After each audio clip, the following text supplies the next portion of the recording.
రోహిణీ నక్షత్రం వృషభ రాశిలో మీరు జన్మించారా? శ్రవణ నక్షత్రం మకర రాశిలో జన్మించారా?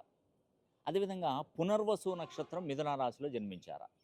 ఈ యొక్క 3 నక్షత్రాలలో జన్మించినటువంటి వారికి 2026 పరాభవ నామ సంవత్సరం మీకు మంచి జరగబోతుంది. నమస్తే అండి, నేను మీ రామకృష్ణ నిహాన్, ఆస్ట్రో న్యూమరాలజిస్ట్‌ని. అందరూ ఎలా ఉన్నారు? ఈరోజు ఒడిశా రాష్ట్రంలో ఉన్నటువంటి బిరిజాదేవి ఆలయంలో నేను ఈ విషయం మీకు తెలియజేస్తున్నాను. మనకు శక్తిపీఠాలు, అష్టాదశ శక్తిపీఠాలలో నాభి పడినటువంటి భాగంగా ఈ యొక్క బిరిజాదేవి, ఈ అమ్మవారు వెలిశారు ఇక్కడ. నిజంగా ఎంత అదృష్టం అండి!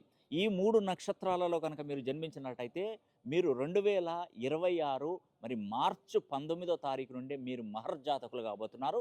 అదేవిధంగా 27వ తారీఖు 3వ నెల 2026 కలికల్మష నాశన మహామంత్ర హోమం అనేది కూడా నేను జరిపిస్తున్నాను.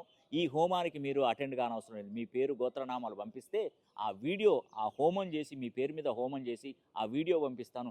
అతి అద్భుతమైనటువంటి మహిమలు శక్తివంతులైనటువంటి మహామణి, అది కృష్ణమణిని మీకు అందజేస్తున్నాను. ఇట్టి అవకాశాన్ని ప్రతి ఒక్కరు సద్వినియోగం చేసుకోండి. ఈ 2026 అధిపతి గురువుగా వ్యవహరిస్తున్నటువంటి, రాజుగా వ్యవహరిస్తున్నటువంటి వాడు దేవతల గురువు అయినటువంటి బృహస్పతి. ఆ బృహస్పతి మీ జీవితంలో ఒక మంచి మార్పును తీసుకురావడానికి, ఈ సంవత్సరం అంతా కూడా మంచి జరగడానికి ఈ హోమం అనేది తలపెడుతున్నాను. అదేవిధంగా మీ పేరులో ఉన్నటువంటి సంఖ్యాబలాన్ని మినిమం 270 డిగ్రీస్ పైన ప్రోగ్రామ్ చేసుకొని చూస్తే ఖచ్చితమైనటువంటి ఫలితాలు తప్పకుండా అందుతాయని కూడా ఈ వీడియో ద్వారా తెలియజేస్తున్నాను.